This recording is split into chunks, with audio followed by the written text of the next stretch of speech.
Anti human traffic યુનિટે Vesu વિસ્તારના દેહવેપારનો ધંધા કરતા હોવાની બાતમી મળતા રેડ પડાઈ હતી. પોલીસે જ્યાંથી 4 મહિલાઓને મુક્ત કરાવી આગળની કાર્યવાહી હાથ ધરી હતી.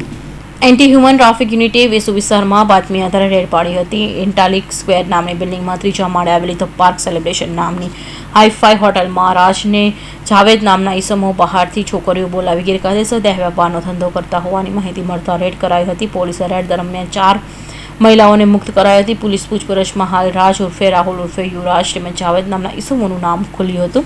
બંને આરોપીએ મોબાઈલ વોટ્સએપ ઉપર મહિલાઓના ફોટા ગ્રાહકોને મોકલતા હોવાનું તપાસમાં બહાર આવ્યું હતું.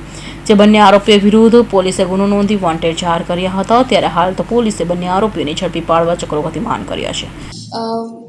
અમારા EH2ના પીઆઈને બાતમી મળેલી હતી કે વેસુ પોલીસ સ્ટેશનના વિસ્તારમાં એક જગ્યા આવેલી છે એટલાન્ટિક સ્ક્વેર નામની બિલ્ડિંગના 3જા માળે ધ પાર્ક સેલિબ્રેશન નામની હાઈ-ફાઈ હોટલમાં રાજ ઉર્ફે રાહુલ ઉર્ફે યુવરાજ નાઓ તેમજ જાવેદ નાઓ બહારથી છોકરીઓ બોલાવીને ગેરકાયદેસર દેહ વેપારનો ધંધો કરતા હોય એવી બાતમી મળતા EH2ના પીઆઈ તથા સ્ટાફના માણસોએ ત્યાં રેડ કરેલી હતી અને રેડમાં 4 વિક્ટિમ્સને રેસ્ક્યુ કરીને આ બેની વિરુદ્ધમાં ગુનો દાખલ કરેલ છે વેસુ પોલીસ સ્ટેશનમાં.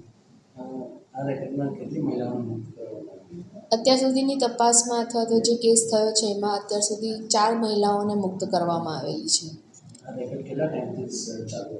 એ હજી તપાસનો વિષય છે. ફરિયાદ નોંધાયેલી છે વેસુમાં, એટલે તપાસ દરમિયાન ખુલશે કે કેટલા ટાઈમથી ચાલતો હતો.